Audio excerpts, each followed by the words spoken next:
No woman could have imagined that the person I hated most, my husband, would die on the day of our divorce, literally saving my life. The moment the car turned into a pile of metal, I was literally covered in my own blood. As I was dying, I kept repeating only one thing: if there is another life, I beg you, let us never meet again. Everything around was covered in crimson spots. Su Ryoning hugged me, sobbing as if his heart was breaking into pieces. In those last seconds, I hated myself. It turned out I was still madly in love with my husband. If it weren't for my damned pride, would we have gotten divorced? Could it have ended so tragically? After my death, Su Ryoning fell into a deep depression. After a year of unbearable melancholy, he took a huge dose of sleeping pills in his bedroom. He smiled, closing his eyes, and whispered, "So, did you think I was here to atone for your sins?" And then I opened my eyes and discovered with horror that I was lying in the room where our wedding had taken place. I looked at my reflection in the mirror and involuntarily touched my skin. It was alive, warm, and soft. There were no marks, not a single cut on my wrists. The phone vibrated on the table. Su Ryoning, sipping tea, glanced at the screen. May 11th. I froze, unable to believe what was happening. This was insane.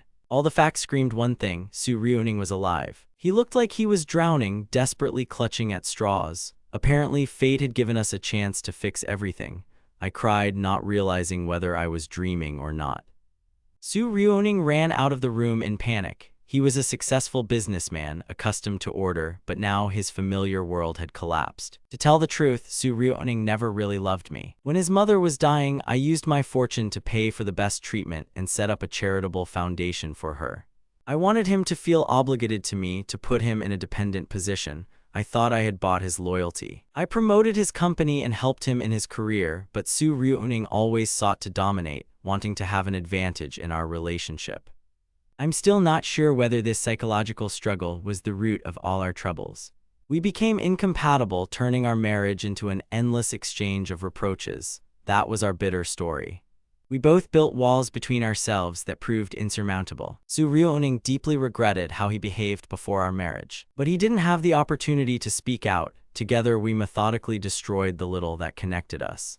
That bastard husband deceived Yuan Pei Jia to get a divorce. I tried to establish contact with San, but Yuan Pei got me into trouble, which soon involved Su Ryoning as well. At that critical moment when the accident happened, I instinctively pushed him away, trying to save him. Su Ryoning fell to the ground and rose to find a terrifying sight, and I was already bleeding on the asphalt. From the day he lost me, everything around him lost its meaning. The one who was ready to give his life for him was gone forever. He hated himself. If he had done differently, how could we have let things get to this point? Su Ryoning glanced around the living room, and he saw the one he had dreamed about day and night, sitting on the sofa. After taking a few steps, he looked at me with such a mixture of joy and pain from a past life that it took my breath away. As for me, I was once again faced with harsh reality. Let's get a divorce. If the agreement is ready, I'll sign it. We'll go to the registry office tomorrow. Su Ryoning turned pale as if he'd fallen through ice. Even with the chance to return to the past, our relationship remained on the brink of collapse. If we can't mend it, everything will happen again. I understood even if we avoided that accident, the ending would be the same.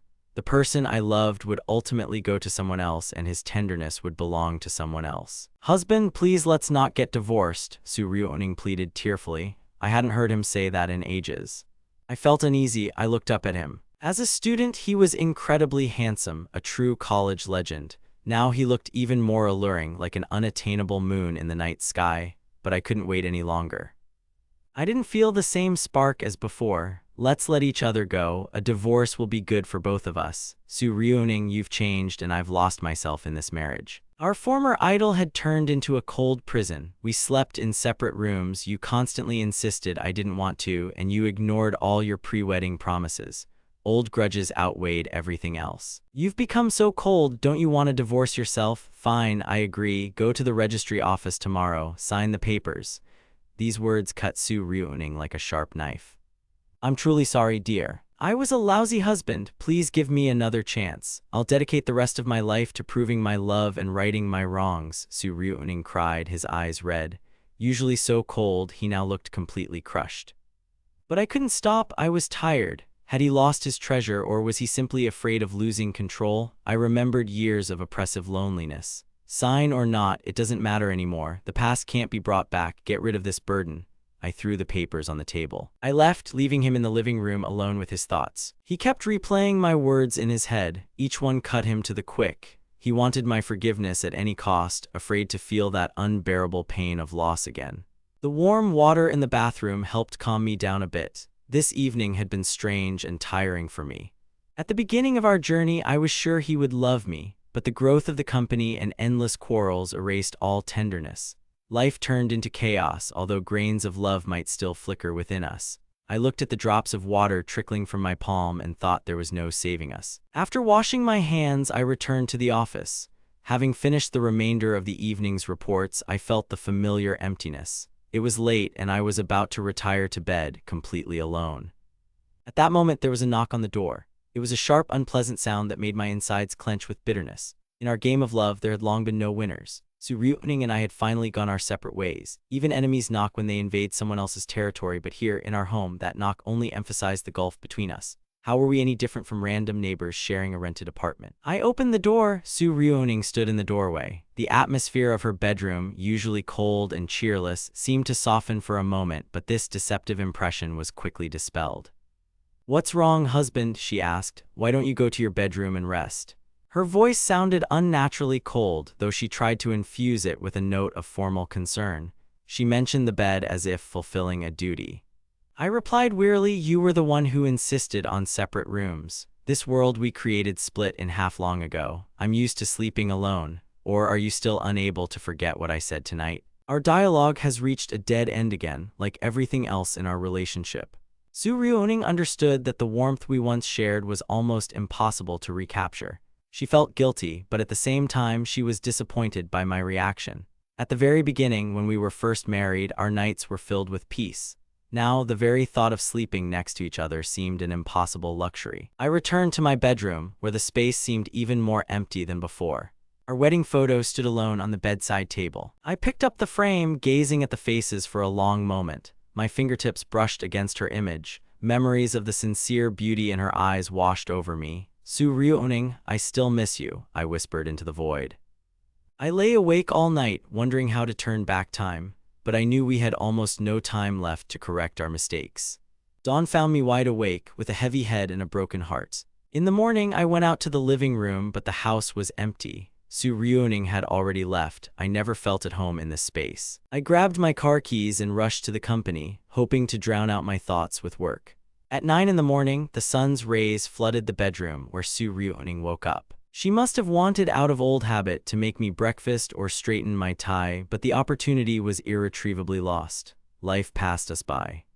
I walked into my office trying to concentrate on business. "Boss, good morning," Chen Xingxin's voice rang out. I remembered how her enthusiasm had once drawn me to founding the company, but now her presence was merely a distraction. Chen Xingxin, who had worked with me for a long time, immediately noticed my depressed state. She silently brewed some tea and brought it to me. Sales were going well, but I didn't care. I noticed her glance at my face and then quickly looked down, embarrassed. Putting my cup down, I dove headfirst into my paperwork. I was so busy that I didn't even notice I'd missed lunch. "It's time to eat, boss. The body is the foundation of any work," Chen Xingxin said, placing delicious dishes in front of me. "Have you eaten yet?" Of course, I lied, although in reality there was only an empty feeling of hunger and fatigue inside.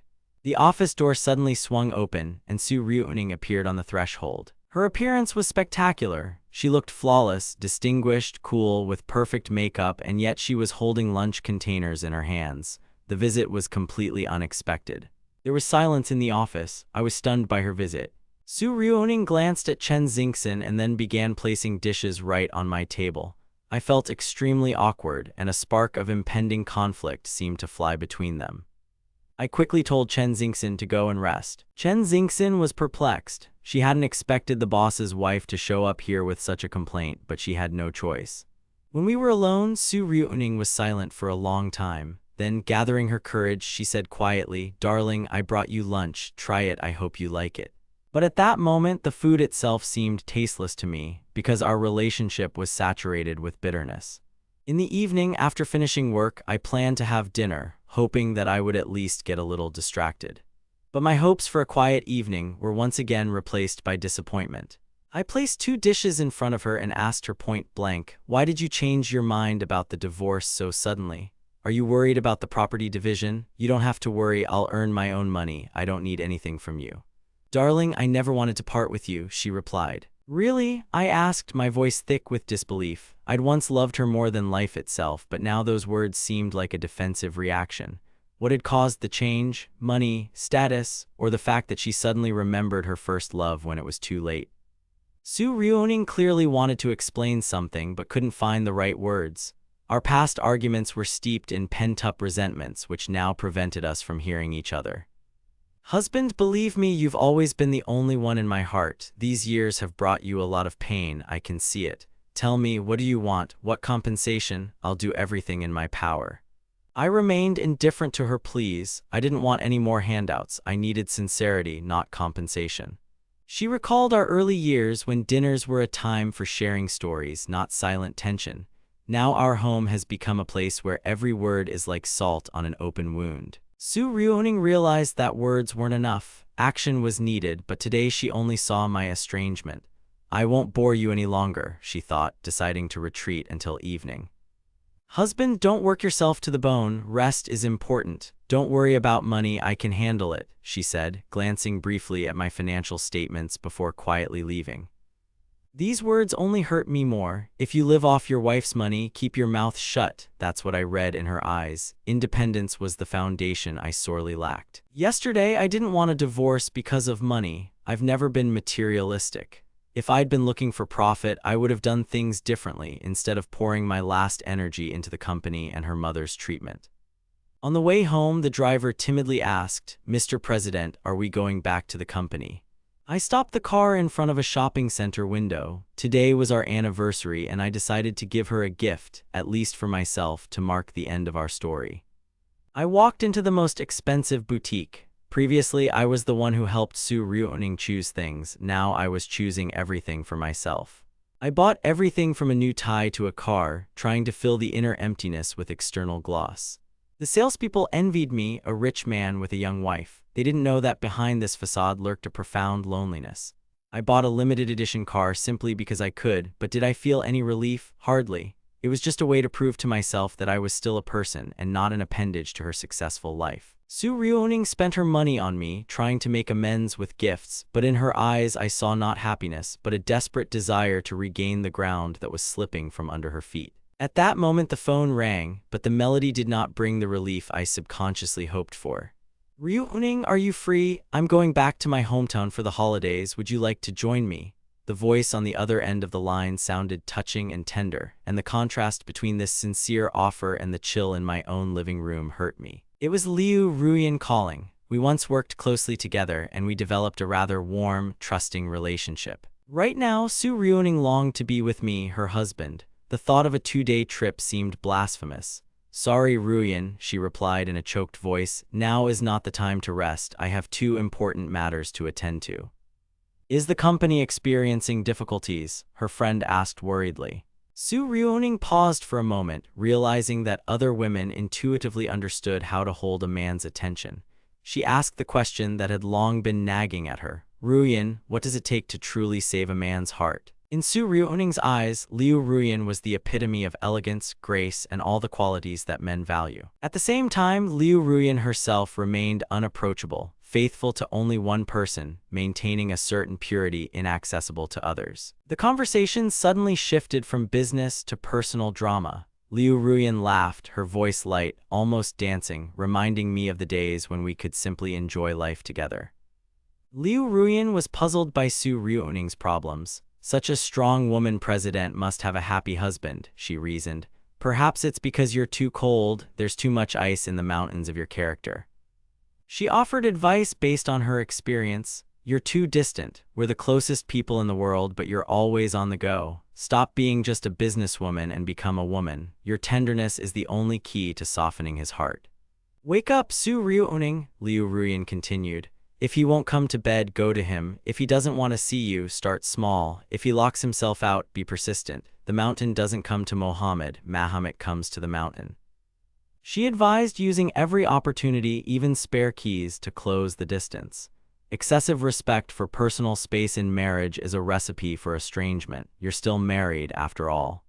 Su Ryuning quietly replied, I understand. Liu Ruyan recalled her conflicts. Sometimes all it took was a touch of gentleness, a kind word, or even just buying her favorite pastries to restore balance. Deep down, she knew that if feelings were still alive, this tactic would definitely work. It was just a matter of time and the right approach to reconciliation. Her friend's words pierced Su Ryuning's heart like a needle, piercing the armor of her doubts and insecurities.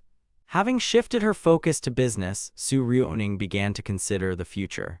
As a female president, she saw opportunities hidden from others and realized she couldn't cope alone.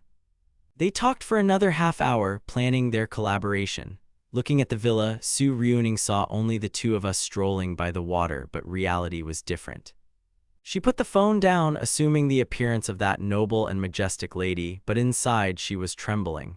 Collaborating with Qin Yu now seemed pointless. Liu Ruyan, however, was dissatisfied with her fate. The chance to return to her beloved was a luxury. She feared, did he hate her, or worse, had he long forgotten? For her, any feeling from him would be a just punishment for her once broken oath.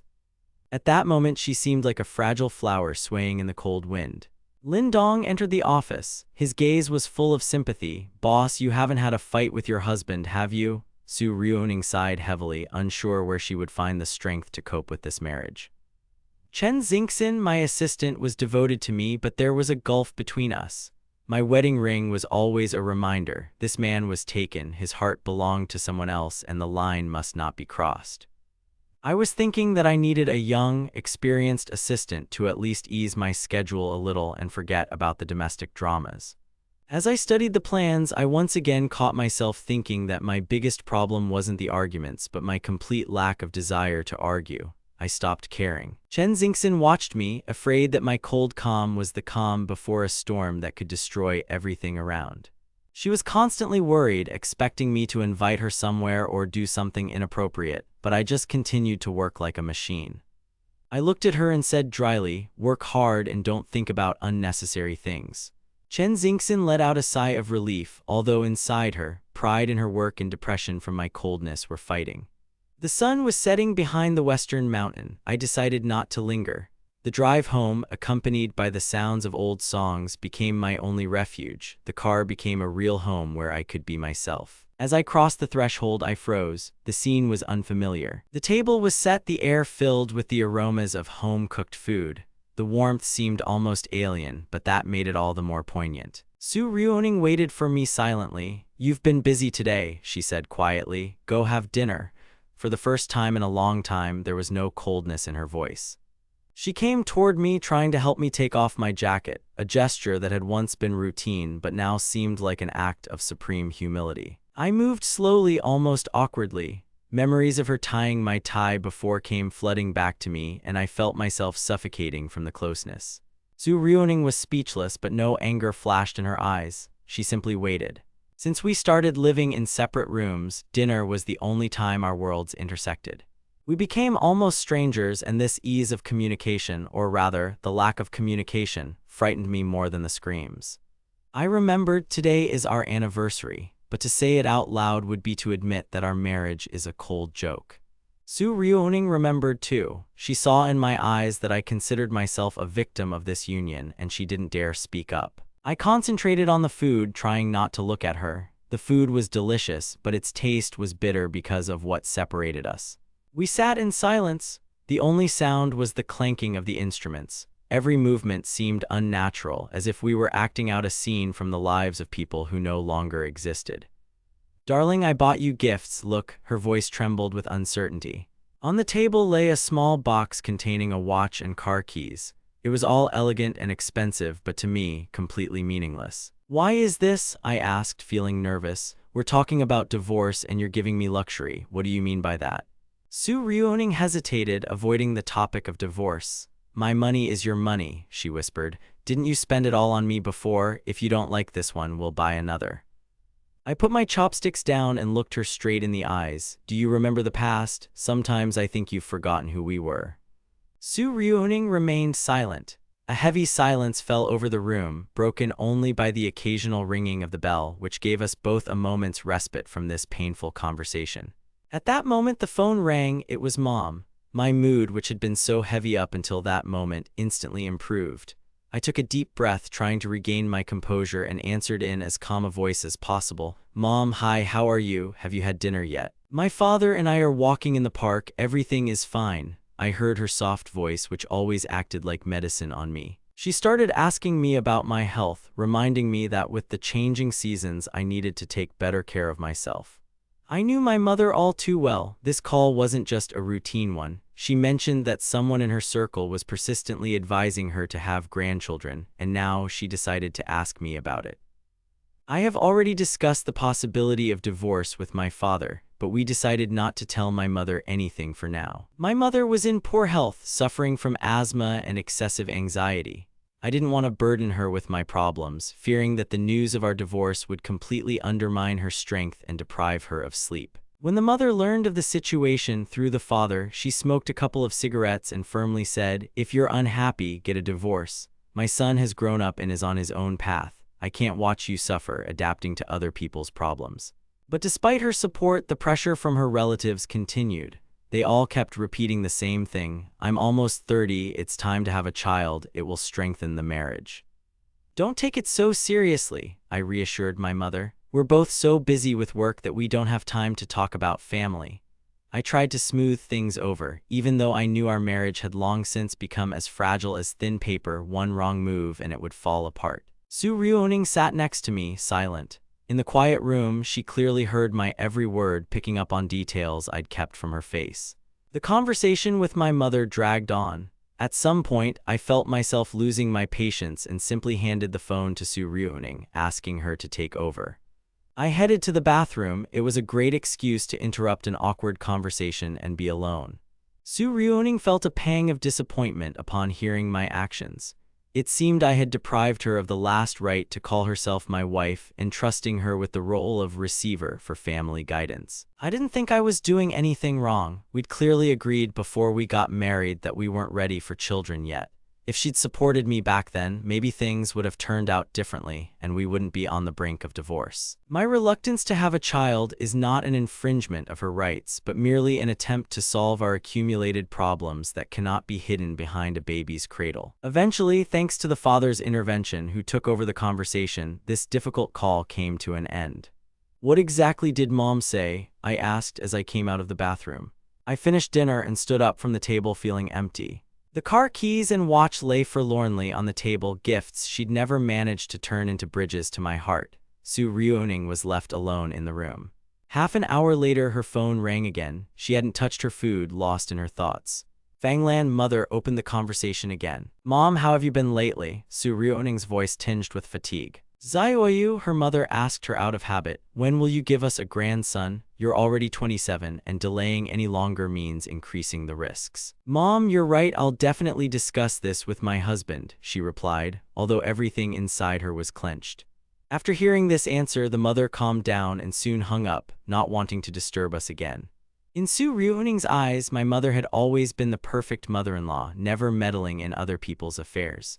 This request for a child was her first, and that made it seem almost impossible. The idea was wonderful, but there was a gulf between us that even the birth of a child couldn't bridge. I got my clothes ready and slowly walked into the bathroom. The hot water enveloped my body, and in this haze, I tried to erase the last few hours from my memory. The same elegant man was reflected in the mirror, but I no longer saw in him the same sparkle that had been there before. The image of Chen Xingxin popped into my head. True, she wasn't as high status as Su Ryuning, but she exuded the spiritual energy we sorely lacked. She was easygoing, simple, and always there when we needed her.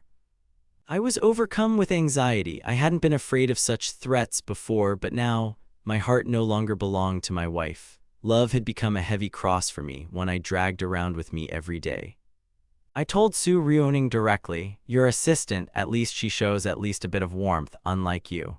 Those who have experienced a series of losses become very insightful. Our eyes no longer have room for rose-colored glasses. We see every crack in the relationship.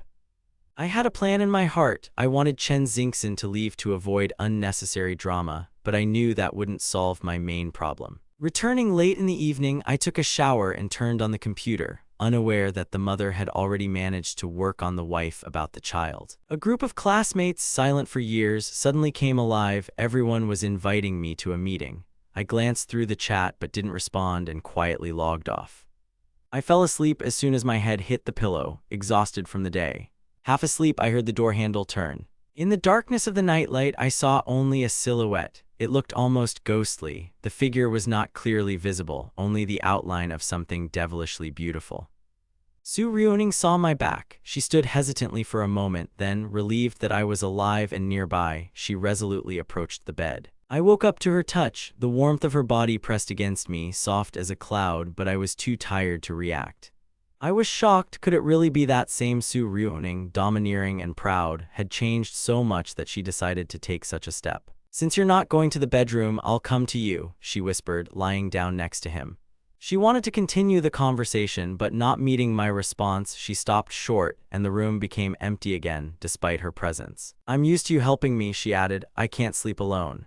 In this bed, only she felt the cold. She tried to bring me back, but her pressure seemed to me merely a desperate attempt to save something that had long since burned. Su Ryuning remembered how I suffered living alone, and now it seems the roles have reversed. She hugged me, and I felt her tremble. She was the stupidest woman in the world, the one who had destroyed our marriage and was now trying to glue it back together with her hugs.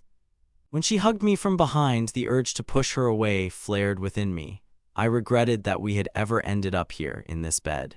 I was infinitely sad. The more I thought about our past, the more painful the present became, and the more clearly I realized there was no turning back. Su Ryuning still had a chance, but my heart was already at its limit, and these attempts at reconciliation seemed to me only a temporary painkiller before the inevitable end. This nightmare became my constant companion. Insomnia exhausted me, and Su Ryuning seemed only vaguely aware of the hell raging within me. That dream again, that cursed day again, when I felt the life draining from my body, mingling with the blood. I'm doomed to relive my death over and over again, unable to escape my fate. The phone, thrown into my bag, rang, pulling me out of my reverie. I washed my face with cold water, trying to wash away the remnants of the night's terror, and reluctantly picked up the device. Su Ryuning was already on her feet. She stood by the window in a smart dress, and the sunlight streaming through the glass made her silhouette almost ethereal.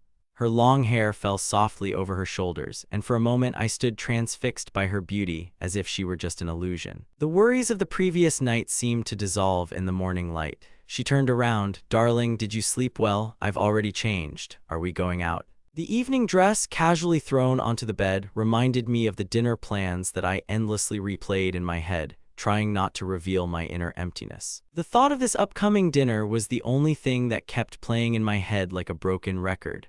I recalled how I used to personally pick out dresses for her, the ones she dazzled in at receptions, but now those memories seemed foreign to me. She looked at me, expecting some kind of reaction, but I was too lazy to utter a word. I wasn't even going to help her with her tie. Her coldness, which had become habitual, was a mirror image of my own indifference. I remembered the days when we were newlyweds. Mornings would start with kisses and help with ties, which often made us late for work. How sweet and sincere it seemed then. But then Su Ryuning became too ambitious. The company's success, her growing status, all of it turned her into an ice statue. She wanted to control every aspect of our lives, and this imperiousness of hers only filled me with a dull irritation. She tried to exercise her marital rights, but I was rebuffed. I felt myself being pulled into the abyss of depression, while she, not understanding the reasons for my behavior, only tightened the grip. I looked in the mirror, an elegant suit, impeccable style. A mature man who exudes cool confidence, but inside there is absolute emptiness. "If you think I'm in this marriage for the money, you're mistaken," I snapped at her. "Take all the company shares, I don't need them." I understood the weight of responsibility this business carried, but it didn't matter now. If she really wanted to salvage anything, she should just sign the divorce papers. That was the last thing I asked for. Our union had long ceased to be a marriage. It was merely a beautiful screen for two lonely people. After breakfast, without exchanging a word, I left. "Good morning, boss." Chen Xingxin, as always, radiated energy that contrasted with my state. I ordered tapioca tea, trying to sweeten this bitter day a little. Chen Xingxin worked with redoubled diligence, unaware of the storms brewing in my personal life.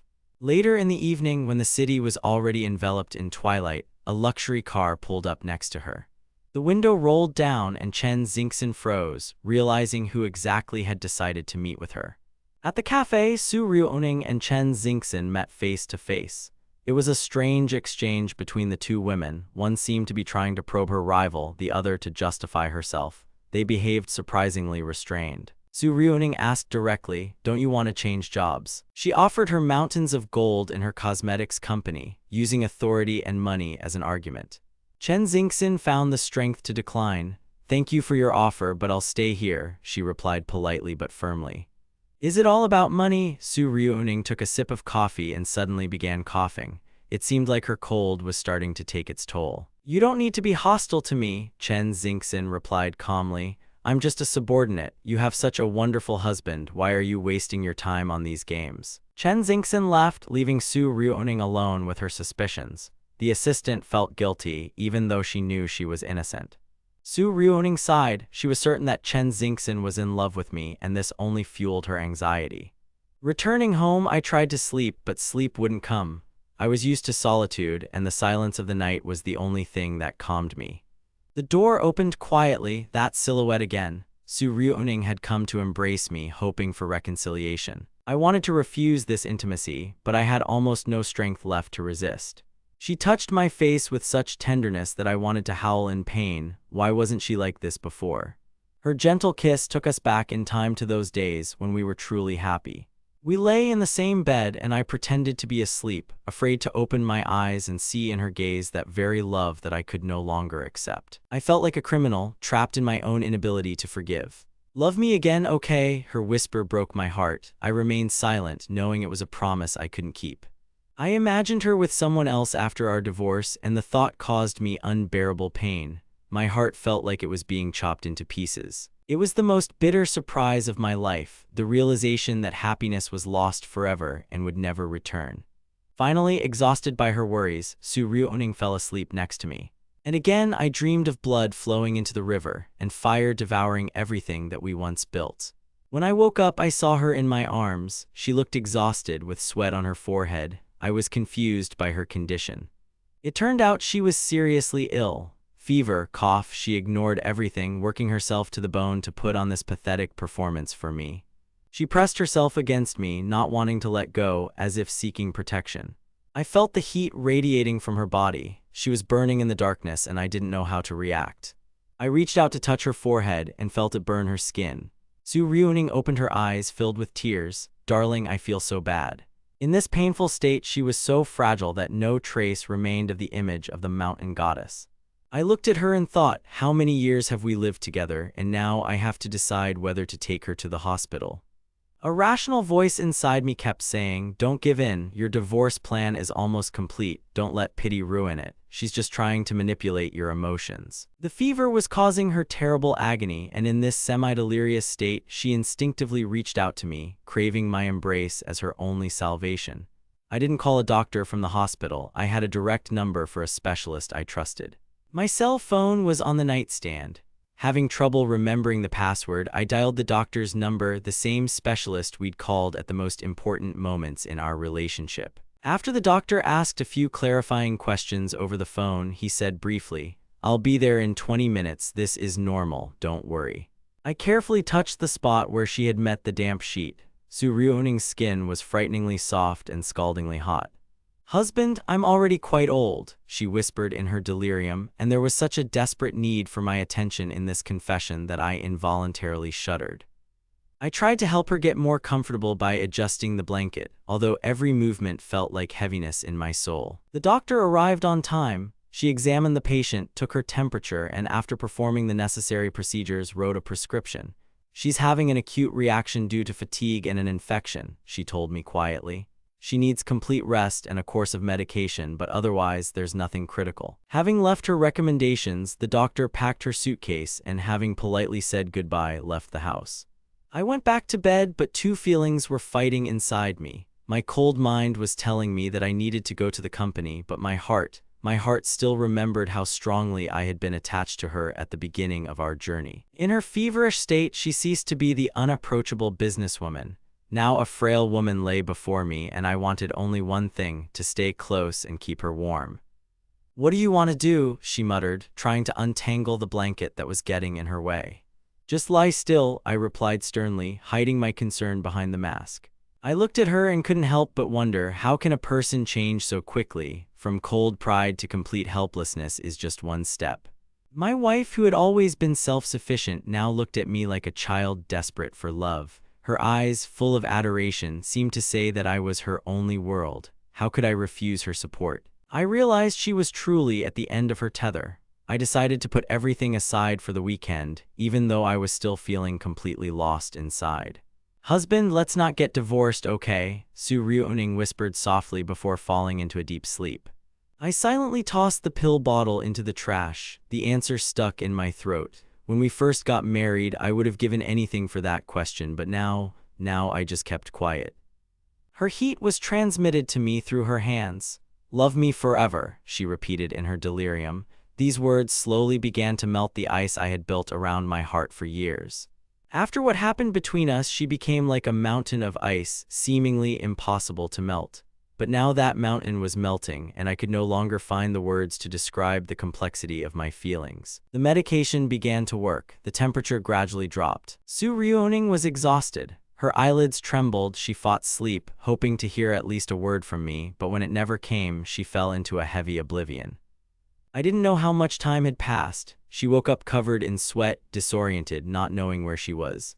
She looked around. The room seemed empty and lifeless. Su Ryuning felt abandoned in this vast, cold world.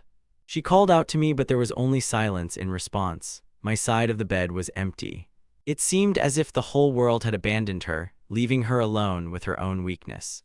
But suddenly she heard the muffled sound of footsteps. Su Ryuning's heart began to beat more steadily. She realized I hadn't left. I walked up to the bed and silently placed my palm on her forehead.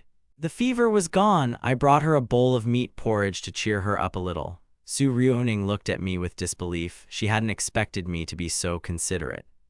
I carefully fed her, gave her some medicine, and then packed my bag and left the room, leaving her to recover in silence. The room seemed to be filled again with our forgotten memories. I went to the bathroom to take a shower and relieve some of the pent-up tension. When I came out, I found Su Ryuning wrapped in a blanket, still awake. Her exhausted yet beautiful appearance filled me with pity. She couldn't resist missing me. Even after her illness, she wanted me to stay with her all night. I didn't care about the rules. I simply walked over and began drying her damp hair with a towel, carefully and tenderly. She looked at me, unable to deny her affection. The phone, which had been ringing all this time, was now nothing but a nuisance to her.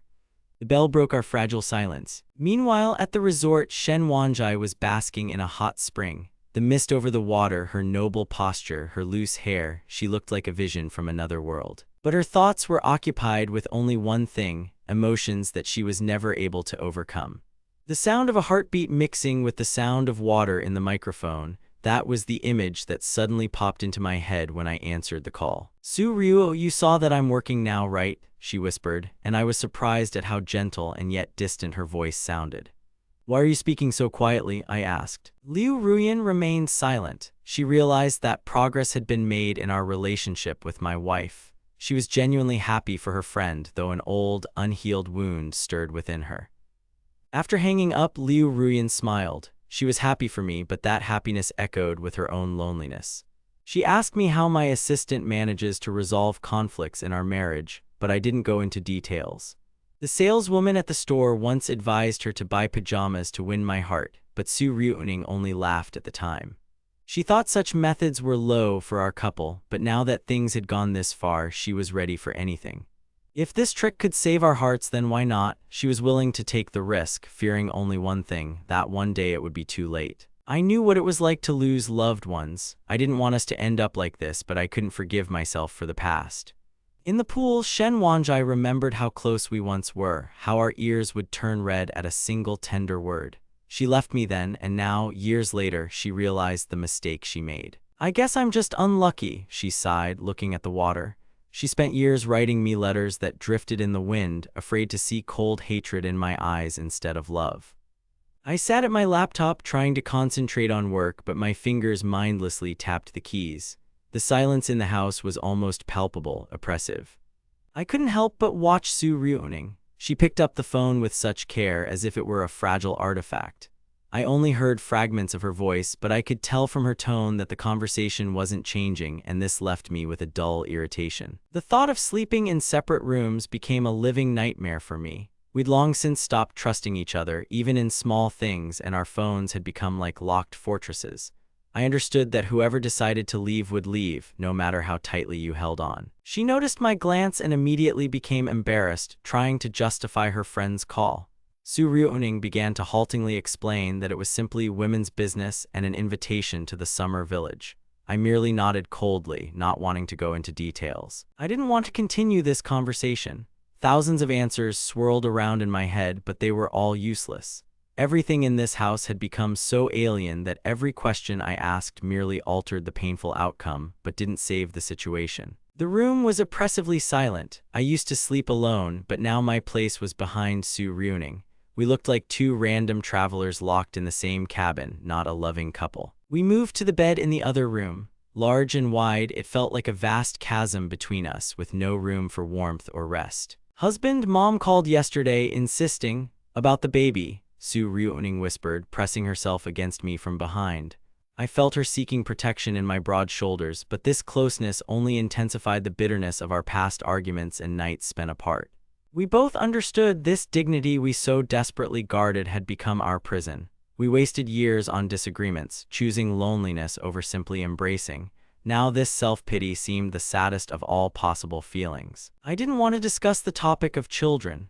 Thousands of unspoken words stuck in my throat. Deep down, I was even glad we didn't have anyone. It gave us the opportunity to separate without unnecessary pain. Su Ryu, you can feel how much pain we're both in, right? I decided to be honest when she started to recover. If we had children, two of us, a boy and a girl, everything would be different, right? Su Ryuning hugged me tighter, but her body was still shaking from the weakness of her recent fever. She was so excited she could barely breathe. We hadn't been this close in a long time. Her voice, full of tenderness I no longer expected from this ice queen, pierced my heart. I closed my eyes, trying to hold on to that moment. Deep down, I saw only rain and mud, a metaphor for our shattered happiness. She was cunning and incredibly intelligent, able to bring warmth even when I wanted to push her away. My feelings for her were like a dark, restless wave. If you're feeling better, go back to bed, I said, wrapping her up carefully like a porcelain figurine. Her skin was dazzlingly white against the dark blanket. We were playing at being married. I didn't want to leave her, but I couldn't go back to the hell that had been before. She suggested we split the expenses, and this formality in the relationship made me feel extremely awkward. I whispered something in her ear, and her breath caught. This brief moment of intimacy knocked her off balance, forcing her to forget her pride. "Husband, if you feel bad, I will help you," she said quietly, expressing her willingness to be there. Su Ryuning, as if reborn after an illness, was firm in her intention to fulfill her marital duty. But I refused without hesitation. I didn't want to take her pity or her debt. She was disappointed, though she understood the reasons. Her insistence on sharing the rent was merely an attempt to avoid hurting my bruised pride. "It's okay," she replied. "When I'm fully recovered, I'll take the initiative." Silence fell over the room again. We were silent, each lost in our own thoughts about what we had lost. Soon she fell asleep, snuggled against me. At that moment, she looked more calm than I had seen her for many years. Half an hour passed, her breathing became even and deep. It was already 3 in the morning. Suddenly, she screamed in her sleep. The high fever returned, hitting her with renewed vigor. I woke up to the sensation of her back burning. In the light of the nightlight, I saw her face. It was twisted with pain, her brows furrowed in a painful sleep. She was burning all over. Her forehead was covered in large beads of sweat. Without thinking, I turned on the light, helped her sit up, and gave her some water, trying to somehow bring down the fever. I put my palm to her forehead. It was burning. I jumped up, wet a towel with ice water, and applied it to her hot skin, trying to ease the suffering. Before I left, she clung to me like a drowning man. "Darling, don't go. Please don't leave me again." Her words were full of despair. I didn't have the strength to argue. The specter of her illness, her weakness, all of it forced me to stay. It seemed like she was trying to embrace the whole world so as not to feel this cold inside. I looked at her lying in my arms. She was so defenseless, not at all like the cold woman she had been just yesterday.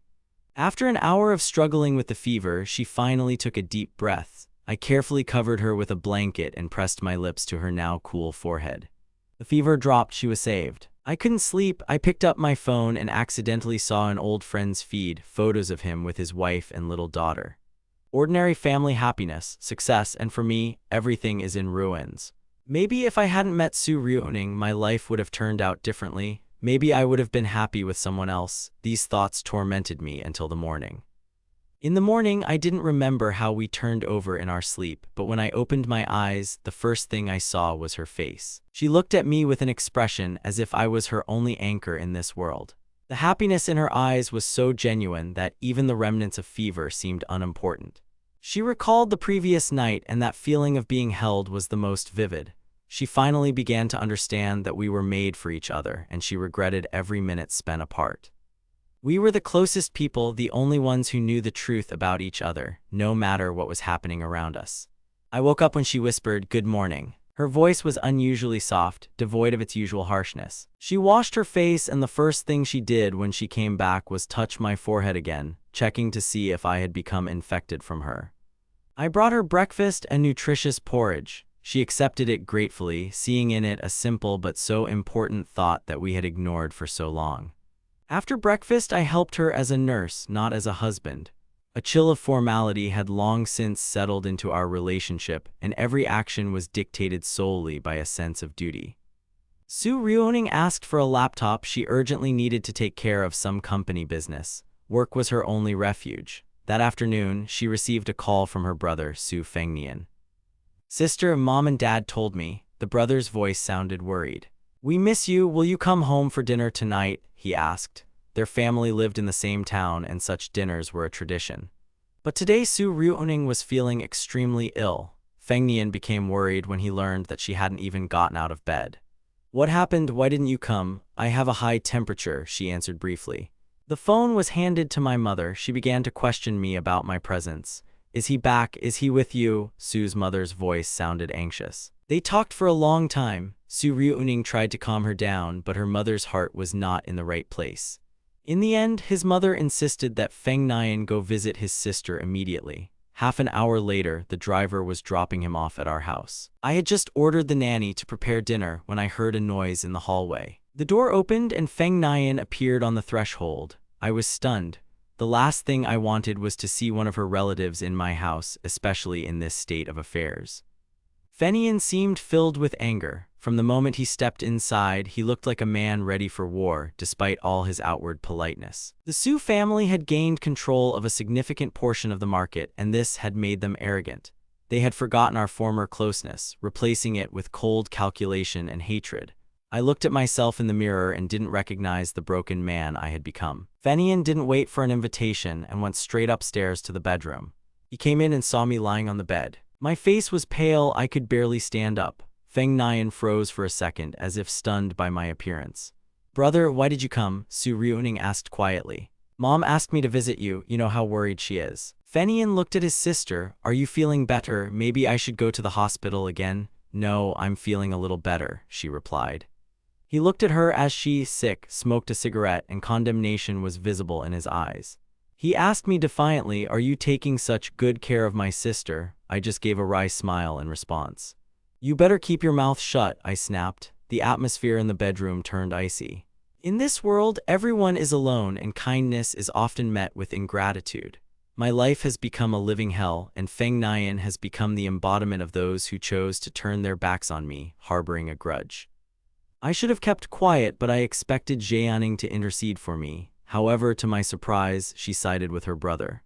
"You have no right to talk to him like that, Fenian." Her voice grew stronger. She defended me even when I no longer believed in us. I was cold. The saying goes, it's hard to get a horse back when you've already become a cow. Our relationship was shattered, and nothing could restore the trust we once had. Fenian looked at us with bewilderment. He was used to seeing Ryuning in a position of authority, not subservience. "What do you want?" he asked. I felt like a stranger on this island of two ruthless men. The darkness in my heart grew thicker. I turned to Su Ryuning. "Sister, since he can't take care of you, let's go home. There's no point in suffering here," Feng Nian insisted. I heard his words and a chill pierced my heart. Was I really just a humble subordinate to him? But I had the courage. I looked at Ryuning and said clearly, "Sign the divorce agreement. Once you recover, we'll formalize the paperwork." Feng Nian froze in shock. "Divorce," he exclaimed. He was furious. How dare I talk about such a thing while his sister is lying in bed? His anger was directed at me, and he didn't hold back. I knew what I was doing. My words were final. Su Ryuning, in a feverish delirium, heard everything. The two men, her husband and brother, froze in tension. "Your parents are worried about you too," Fenian tried to appeal to his pity, but Ryuning suddenly interrupted him. "Enough, he took good care of me. When I had a fever, he didn't leave my bed despite working. You have no right to blame him." She defended me so fiercely that Feng Nian retreated. "You're married too," she continued. "Do you want someone interfering in your family? Stop pressuring him." Fenian was shocked by the change in his sister. We're family, after all. How could she talk to him like that for this man? He was crushed. Anger gave way to confusion. "His wife is pregnant. He can't even breathe calmly, and you blame my husband," Junin snapped. Fenian, realizing that he had gone too far, was forced to apologize to his son-in-law in order to preserve the remnants of his dignity. I watched this with disdain. This humiliation was more important than anything else. Feng Nian, who earned millions, stood before me, disgraced by his own sister. The situation was catastrophic. Fenian left quickly without looking back. He thought I owed him a favor, but he left defeated. When he returned home, he didn't know how to explain to his parents what had happened. He told them in detail everything he had seen. He emphasized my desire for a divorce. My parents were furious at my words, but Jianing herself remained silent. Our kindness had once borne fruit, but now it had become an unbearable burden. I felt only a cold emptiness. "He really wants a divorce." Wang Yun, Su Ryuning's mother, was furious. She couldn't bear the thought of her daughter, so successful and brilliant, being rejected. "Don't you dare torment yourself, Ryuning. Take care of your health. Don't get angry. It'll only make things worse," she insisted, trying to calm the anger seething within. I uttered the words about divorce, and they hung in the air like a heavy weight. But was it a sincere desire to break things off forever, or part of a carefully orchestrated game? Su Ryuning was certain I was merely trying to teach her a lesson for her past sins. She hoped that once she fully recovered, we would have a serious conversation that would set things right. Wang Yun wouldn't let up. Her demands on me were endless. She compared me to the son of other influential families, not realizing that in my eyes I had long since ceased to be what they wanted me to be. As soon as Su Fengnian left the bedroom, leaving behind a trail of tension, an oppressive silence fell over the room. We were left alone. I couldn't stand the pressure, turned around and left without saying a word. Su Ryuning was overcome with panic. She was certain I was going straight to a lawyer to draw up papers that would finally sever our relationship. The illness still tormented her body, weakness paralyzing her movements, but fear proved stronger than the physical pain. She struggled out of bed, watching me resolutely head for the exit. She rushed after me and hugged me from behind, pressing her whole body against me. "Husband, please don't be angry. I already made Feng Nian apologize to you. You can yell at me, even hit me, but just don't leave. Don't divorce me." Her voice was thick with desperation and the genuine, undisguised love I'd ignored for so long.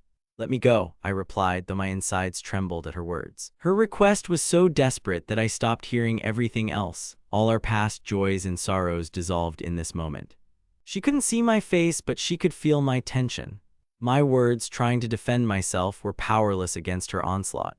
She tried again and again to contact her brother, demanding that he correct his mistakes, while the bedroom behind us felt like a closed cage with no escape. Somewhere in the distance, I could hear the phone ringing, but I didn't care. My clean, cold office had no room for our shared smoke and ashes. I was simply waiting for the tension to ease a little. Half an hour later, a message arrived, an official apology from my brother. The words seemed harsh, forced. I glanced at the screen, then at the white clouds outside the window, feeling utterly devastated. She didn't know if I'd come back. Su Ryuning was terrified. She knew the fever was still ravaging my body, and if I decided to divorce now, it could be the end of our relationship. She had no strength to fight, and at one point she was ready to die rather than endure this betrayal. This insane desire to end life was the only thing that seemed like a logical way out of this hell, where even the fever was more merciful than the cold of my eyes. The conflict had grown beyond our family. Liu Ruyan finally received her call, sensing that this conversation would change everything. "Marriage is the creation of a new family, Ryuning," Liu Ruyan insisted. "If you don't put us first, above your brothers and your inheritance, everything will fall apart." The voice on the other end of the line sounded like a harbinger of disaster. Each of us made a cruel choice, and that choice was far more painful than any illness. She was bored in this resort town, but she was returning tomorrow. Feeling better, I'm going to the address the media sent, she said before hanging up. There was little time left before dinner. I changed, feeling the sweat soaking into the fabric of my suit. Every day, new clothes, every hour, a new struggle for the last of my dignity. I was exhausted, but when I saw how she, despite her illness, was trying to be near me in her pajamas, something moved. Go to bed, Jaehaning, you need warmth, I frowned, although there was more concern in my words than coldness. She was afraid to look into my eyes, full of tears and fatigue. She didn't think I was still capable of noticing her condition. Maybe I left on purpose to keep the fire burning. This crazy game of love and hate was too exhausting. Just take a shower and go to bed, I said. After eating, I made her call the doctor again. The house turned into a hospital ward where we were both patients of our own love. Everything was deceptively beautiful and calm. She lay in bed, obediently taking her medication while I watched with a kind of detached tenderness. The female doctor came again, leaving recommendations and warnings. Su Ryuning looked at these plans, realizing they had no place for our shared future. The dark thoughts wouldn't go away. The only thing that connected us now was responsibility. She woke up in the morning, immersed in work, trying to escape reality into her laptop. She looked at me, silently enjoying the fact that I was still here in her life. I didn't say a word, just picked up the kettle and poured her some warm water. It was a simple gesture, but it meant everything to us. I poured myself some water, but found that the news on the screen was more occupied than my work.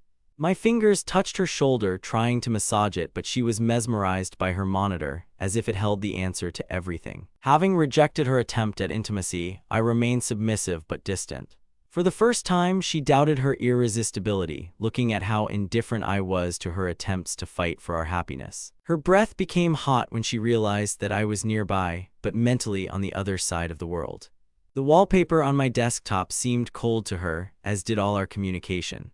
Lying in bed, she inhaled the scent, trying to calm herself. The old man, her friends, it all seemed so far away. A random selection of wallpapers, fashion models, faces that have never been close to us.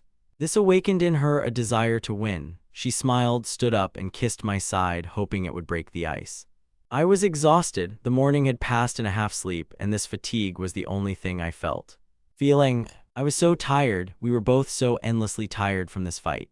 I took her hands, pressing myself against the pillow, looking into her eyes. 4 eyes stared at each other. Her figure was beautiful, but that beauty now seemed unattainable to me. I wanted to retreat, but my duty to my wife bound me hand and foot. Su Ryuning's heart was pounding. She closed her eyes, surrendering to the moment.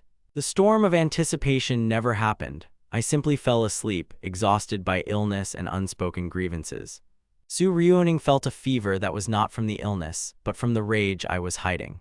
She understood. I suppressed her not out of love, but out of a feeling of bitter annoyance. Are you still angry about the incident with Feng Nian? I'll make him apologize again, she whispered, clinging to me. Let's not get divorced, she whispered. I'll be the perfect wife. If you want, I'll become your servant. Just don't leave. Dust mixed with guilt in my heart. I will give you all my property. Just give me a chance for the sake of our years. She fell silent, and it seemed that fate itself had fallen asleep in this silence. I saw despair in her eyes, but my heart remained deaf. I know you don't believe me, she repeated. The hurt I've caused you over the years can't be erased with words, but I will prove it with my actions. Look at my actions, not my promises. She tried to wish me good night, but that old warning of our doom still echoed within me. I simply accepted it silently, knowing that the new day would only bring more pain. He had long dreamed of warmth, of that very kiss that had once been our only truth. With these thoughts, he fell into sleep, the only world where we were still happy. In the dream, we returned to our wedding. Every moment seemed saturated with love, the pure and sincere kind we'd long since lost in the dust of everyday life. I hugged her, kissed her perfect face, and this dream was so real that I forgot about our current abyss. Baby, we're made for each other, right? I asked in this phantom world. As soon as the question left my lips, Su Ryuning realized it was just an illusion. She wanted to remain silent, to prolong this bliss, but it was too late. The dream began to crumble to dust under the weight of reality.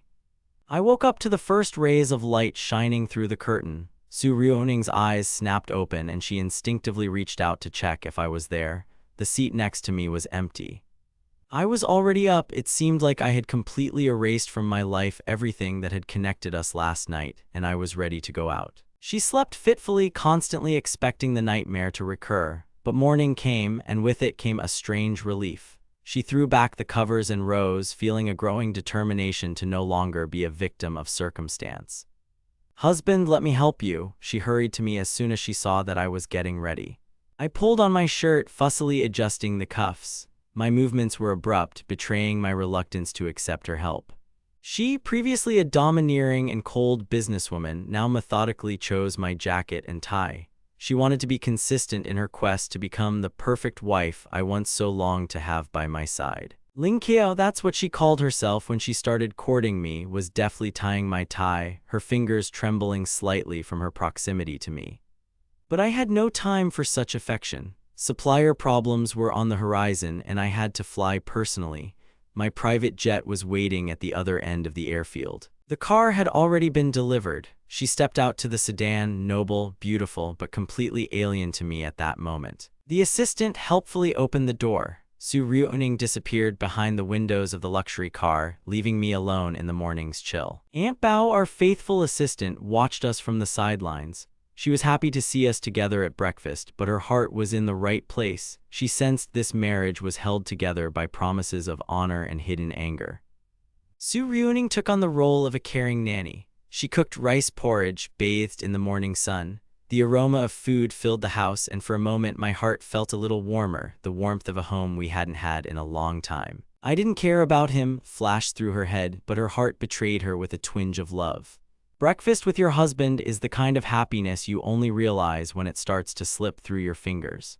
The idyll was shattered by a phone call. It was Wang Yun, Su Ruoning's mother. "How's Xiao Yue?" came the question, a veiled threat. I heard their conversation while I ate my porridge. The spoon in my hands felt heavy. I knew my mother's call wasn't just concern for her daughter's health, but another attempt to interfere in our lives. The image of a woman who was ready to destroy our happiness for the sake of her power again appeared in my imagination. When we first married, she called me a good son-in-law and swore she would support me. How quickly those words changed as the Su family's power soared.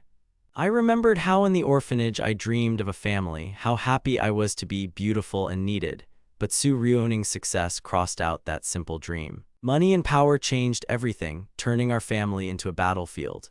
She held a grudge, I was 100% sure of it. Predicting her next move was harder than guessing the direction of the wind. I looked at my bowl of porridge, surprised at how quickly it had disappeared, as if taking with it the last crumbs of my peace. Su Ruoning put down her phone and pushed another portion towards me. Where did Xiaoning just go? Flashed through my mind as I lost sight of her for a second. She was busy with housework, missing her parents, and waiting for her friends to arrive. Wang Yun continued to pressure her through phone calls. I felt a nameless anger boiling within me at this world that would not leave us alone. Their family had always been obsessed with status, and now they saw me as just a tool. "He's not worthy of having my daughter cook his porridge," my mother probably thought, looking down on our marriage. "As soon as you get better, come home, we'll discuss something," my mother said into the phone. This discussion was a direct challenge. We finished breakfast in deathly silence. In the company, I had tasks awaiting me that required an iron will.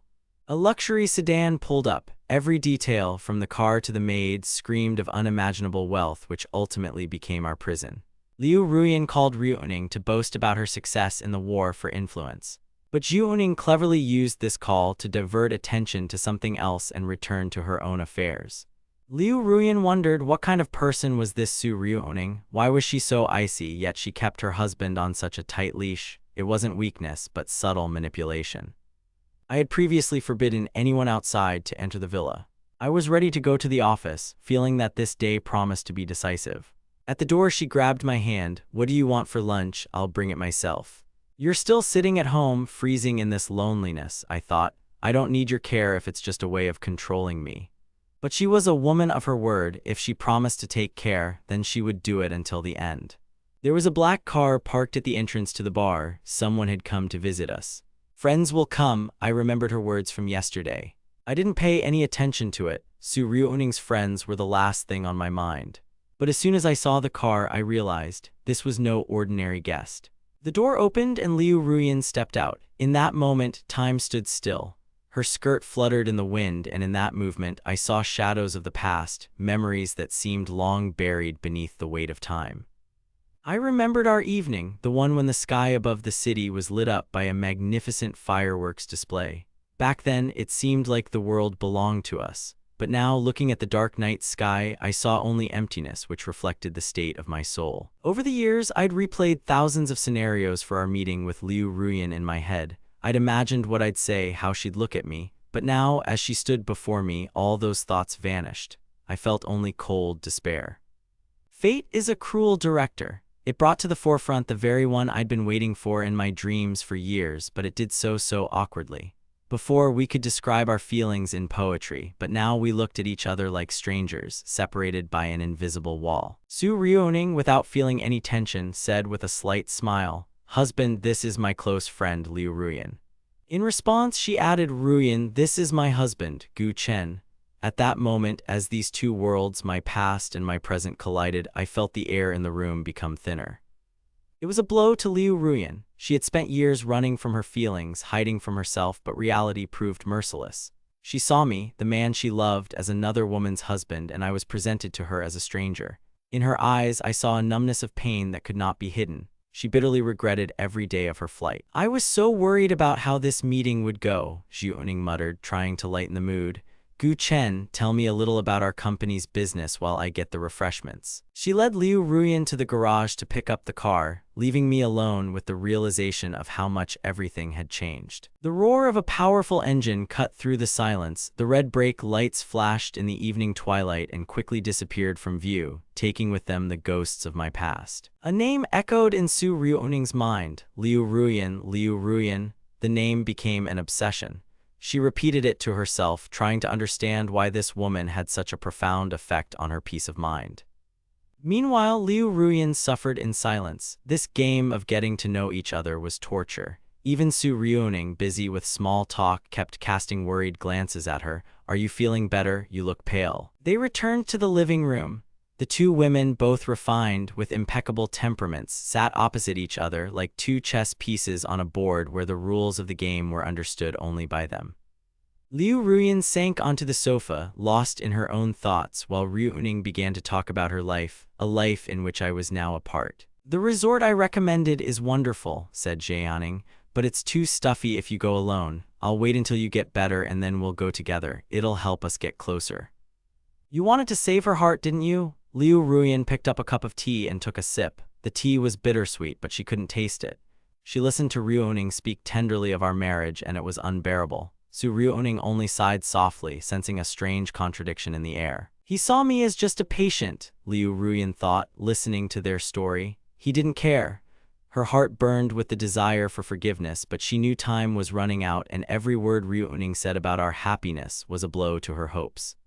"Tell me more," was all Liu Ruyan could manage to squeeze out, watching the water in her cup tremble from her own involuntary trembling. The love story Ruoning told was like poison to Liu Ruyan. This life should have been hers. Now she was a spectator watching someone else's performance. Being the master of your own destiny is a great joy, but losing the love that was your birthright is the deepest misfortune imaginable. Liu Ruyan knew that I would become a capable person, but she hoped to be part of my success, not just a distant memory. Hearing how I'd sold my family's property to save my mother, and how our marriage was now so cold and divided, Ruyan was overcome with conflicting emotions.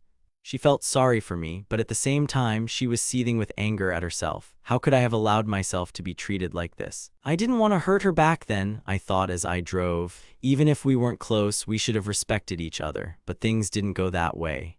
All of this, my current state, my alienation, was my personal punishment. Liu Ruyan blamed herself for running away all these years, knowing I was struggling but unable to find the strength to return sooner. The car's speed dropped, the light at the intersection turned red.